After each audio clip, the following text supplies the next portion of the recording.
आज के social media पर दिखने लगा है मैकाले और मैक्स मूलर का सिद्धांत, जैसे उनका सपना अब भारत में साकार होता जा रहा है। दोस्तों, जिस तरह से धर्मांतरण का खेल भारत में चल रहा है, उसका उद्देश्य सिर्फ और सिर्फ एक है, भारत की आत्मा को बदल देना और इस देश पर ईसाई विचारधारा की छाया कायम करना।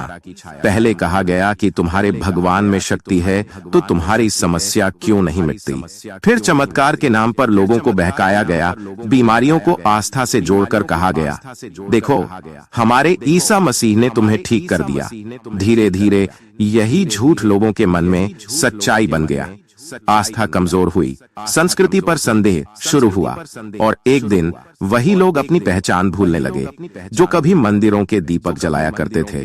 अंग्रेज चले गए लेकिन उनकी सोच रह गई। मैकाले और मैक्स मूलर की वही नीति आज फिर जीवित हो उठी है। भारत को जीतना है तो उसकी संस्कृति को तोड़ दो, उसकी आत्मा को कमजोर कर दो। पहले हमारी संस्कृति पर सवाल उठाए गए, फिर हमारे धर्म को अंधविश्वास बताया गया, अब तो हमारे महापुरुषों को भी कटघरे में खड़ा किया जा रहा है। भगत सिंह को नास्तिक, आजाद को हिंसक कहा जा रहा है। ये वही चाल है जो सैकड़ों साल पहले चली गई थी, बस चेहरा बदल गया है। अब वो सोशल मीडिया के पर्दे पर आ गई है। लोगों के मन में धीरे धीरे वही जहर फिर भरा जा रहा है जो अंग्रेज कभी हमारे लिए छोड़ गए थे। आज मीडिया, फिल्में और कुछ शिक्षा संस्थान धीरे धीरे हमारी सोच को, बच्चों को सिखाया जा रहा है कि धर्म पिछड़ेपन की निशानी है और विदेशी जीवन शैली ही आधुनिकता की पहचान है।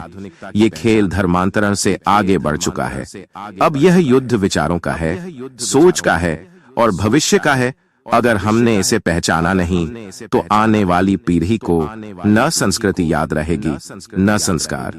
अब वक्त है जागने का, अपनी मिट्टी को फिर से पहचानने का, महापुरुषों को किताबों से निकालकर जीवन में उतारने का। क्योंकि जब भारत अपनी पहचान याद करता है तो कोई ताकत उसे गुलाम नहीं बना सकती।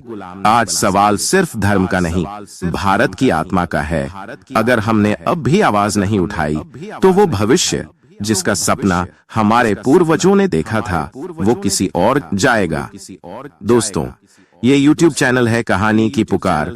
यदि ये लेख आप लोगों को पसंद आई हो तो सब्सक्राइब और लाइक करें।